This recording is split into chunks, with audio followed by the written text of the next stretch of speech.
Ghatkopar hoarding प्रकरणी फरार भावेश भिंडेंच्या मार्गावर पोलिसांची 7 पथकं। घाटकोपरमध्ये होर्डिंग्स कोसळून 40 तास उरले तरीही शोधकार्य सुरूच। घाटकोपरमध्ये अपघात झाला तेव्हा जमिनीखालच्या टाक्यांमध्ये हजारो लिटर इंधन होतं, त्यामुळे गॅस कटरचा वापर करता येत नव्हता। आता सगळं इंधन रिकामं केल्यानं गॅस कटरचा वापर शक्य। घाटकोपरमधील दुर्घटनेत 18 जणांचा मृत्यू, संजय राऊतांचा दावा। संजय राऊतांच्या 18 मृत्यूंच्या दाव्यानंतर घाटकोपर दुर्घटनेत 14 जणांचा मृत्यू झाल्याची मुंबई महानगरपालिकेची माहिती। मुंबईत भरात रेल्वे हद्दीत तब्बल 99 धोकादायक होर्डिंग असल्याचं पालिकेच्या तपासणीत समोर। मुंबईतील सर्व प्राथमिक विभागातील अनधिकृत फलकांवर कारवाई करण्याचे आदेश। घाटकोपर होर्डिंग दुर्घटनेनंतर बुलढाणा शहरातील बेकायदेशीर होर्डिंग्सला बजावल्या नोटिसा। भाजपचे प्रदेशाध्यक्ष चंद्रशेखर बावनकुळे राज ठाकरेंच्या निवासस्थानी भेटीला। पंतप्रधान मोदींचा आज मुंबईतील घाटकोपरमध्ये रोड शो, मुंबईतल्या वाहतुकीत बदल। पंतप्रधान मोदींची दिंडोरी, नाशिक आणि धुळ्याच्या उमेदवारांसाठी आज सभेचं आयोजन। पंतप्रधान नरेंद्र मोदींची नाशिकच्या पिंपळगावमध्ये सभा, पार्श्वभूमीवर मोठा पोलीस बंदोबस्त। मोदींच्या सभेची नाशिकमध्ये ठाकरे गटाचे 5 जण पोलिसांच्या नजरकैदेत। मोदींच्या दौऱ्याआधी शेतकऱ्यांचं नाशिकच्या लासलगावमध्ये गळ्यात कांद्याच्या माळा घालून आंदोलन। घाटकोपर दुर्घटनेला 2 दिवस पूर्ण झाले नाहीत आणि मुंबईत मोदी रोड शो घेतायत, संजय राऊतांची मोदींवर टीका।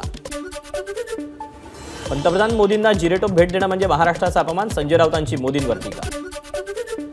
सुषमा अंधारे सटरफटर तर खासदार संजय राऊत यांच्या तोंडातून गटार बाहेर पडतं। भिवंडीमधील चौक सभेनंतर भाजप नेत्या चित्रा वाघ यांची टीका। मोदींच्या सभेच्या पार्श्वभूमीवर शेतकरी संघटनेच्या पदाधिकाऱ्यांना नोटीस। उद्धव ठाकरे यांचा आज नाशिक दौरा, नाशिक लोकसभेच्या उमेदवार राजाभाऊ बाजे यांच्यासाठी सभेचं आयोजन। ठाकरे गटाचे प्रमुख उद्धव ठाकरे यांची संध्याकाळी नाशिक इथल्या अनंत कान्हेरे मैदानावर जाहीर सभा। 4 जून नंतर शरद पवार आणि उद्धव ठाकरेंचा पक्ष विलीन होणार, पृथ्वीराज चव्हाणांच्या टीकेला बावनकुळेंचं प्रत्युत्तर। बारामतीत पराभव दिसत असल्यानं ईव्हीएम खराब आहे, पैसा वाटप केला जातोय असे आरोप केले जात आहेत। बावनकुळेंची रोहित पवारांवर नाव न घेता टीका। जिरेटोप भेट म्हणून देण्यात गैर काय, यात मोदींचा काय दोष, भाजपचे प्रदेशाध्यक्ष चंद्रशेखर बावनकुळेंचा सवाल।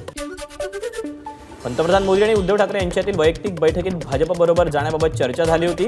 उद्धव ठाकरेंनी भाजपला महायुतीला फसवलं आणि दुसऱ्यांदा मवियाला फसवण्याचा देखील प्रयत्न केला, शिंदेंचा ठाकरेंवर आरोप। वाकोल्यात शिंदे गट आणि ठाकरे गटाचे कार्यकर्ते आमने सामने, उज्ज्वल निकम आणि नीलम गोरेंच्या सभेनंतर वाद।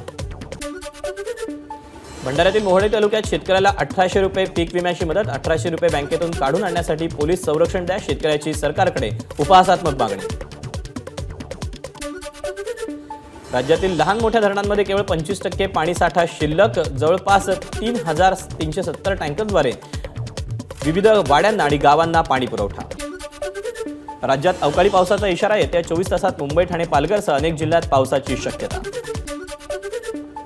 नाशिकच्या सुरगाणा तालुक्याला अवकाळी पावसाचा तडाखा, आंबा पिकाचं मोठ्या प्रमाणात नुकसान। नांदेडमधील अवकाळी पावसानं शेतातील पिकं जमीनदोस्त, ज्वारी आणि भाजीपाला वर्गीय पिकांचं सर्वाधिक नुकसान। अवकाळी पावसाचा इंदापूर तालुक्यात केळी उत्पादकांना मोठा फटका, सरडेवाडी, कंदलगाव, माळवाडी आणि उजनी पट्ट्यातील शेतकऱ्यांचं नुकसान। मिसिंग लिंक प्रकल्प डिसेंबर 2024 पर्यंत वाहतुकीसाठी खुला झाल्यानं वाहतूक कोंडीतून कायमची सुटका होणार। नागपूर जिल्हा मध्यवर्ती सहकारी बँकेच्या रोखे खरेदी घोटाळ्याप्रकरणी झालेल्या शिक्षेला स्थगिती देण्यासाठी सुनील केदार यांची नागपूर खंडपीठासमोर याचिका दाखल। रवी राणा यांच्या मुंबईतल्या खारमधील निवासस्थानी चोरी, नोकर अर्जुन मुखागिया विरोधात गुन्हा दाखल। शिवारात रोटावेटरमध्ये अडकून एका शेतमजुराचा मृत्यू, जळगावच्या यावल तालुक्यातल्या डांभुर्णीमधली घटना। एबीपी माझा, उघडा डोळे बघा नीट।